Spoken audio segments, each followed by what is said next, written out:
Outgoing President Trump deserves our thanks for approving Operation Warp Speed, which helped to bring us the COVID vaccine. He has rethought trade deals. He has reimagined peace in the Middle East. He has pushed foreign policy consensus to put more of a priority on bringing U.S. service members home, even if his follow-through has been rather wanting. These are legitimate achievements. There are other ways outgoing President Trump, perhaps inadvertently, has done us a service. The relationship between the news media and the U.S. government should not be anywhere near as antagonistic as it's been under President Trump, but it should be adversarial. Maybe Trump has been right to not attend the dinners where politicians and reporters cozy up to each other. Maybe he exposed as unseemly something that should not return to normal. The president has also exposed the problem that so many of our standards and norms in the U.S. seem to be based upon the honor system. There isn't, for instance, an explicit law against a U.S. president trying to extort a foreign country to provide dirt on a domestic political opponent. A government upheld upon the honor system only works if everyone involved has honor. This seems something that legislators should re-examine. And then finally, let us look at the events of the last week, where the president pushed an insane lawsuit, the big one, he called it, from the Attorney General of Texas. It was a clownish legal brief based on conspiracy theories and outright lies. And 18 state attorneys general, some U.S. senators, and a majority of the House Republican caucus, 126 members, supported it. President Trump did us a favor by exposing these elected officials.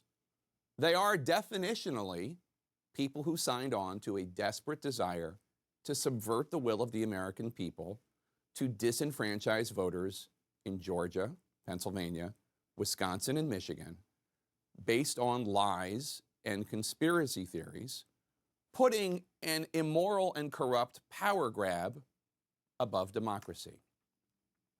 President Trump did us a favor by revealing to us that those individuals are who they are. And that's important as we go forward because the business of this nation continues.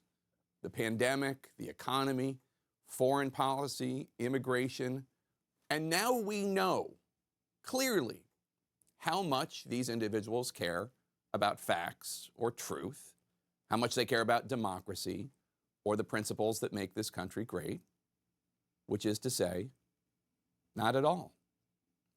Since Election Day, we've seen Republican officials at great professional and personal risk refuse to go along with these lies about the election.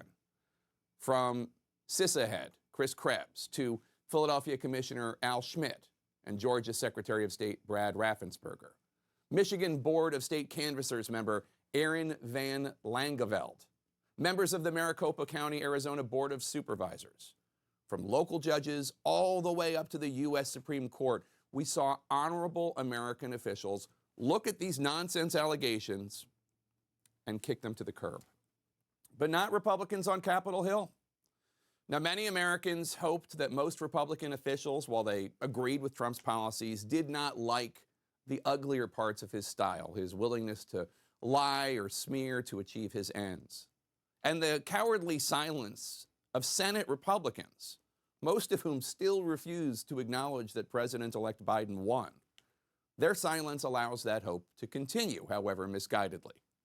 But President Trump made House Republicans go on the record. He made them stand and be counted, and 126 of them, including Republican leader Kevin McCarthy and Republican whip Steve Scalise, they actually signed their names to this unconservative, undemocratic, un-American, mendacious joke of a lawsuit that would disenfranchise millions of their fellow Americans. These House Republicans raised their hands. They said, sign me up. The hope that most Republicans in the House were better than this, that's been destroyed. For those of us who believe in standards and norms and the U.S. Constitution, we need to thank President Trump for bringing this fact to light.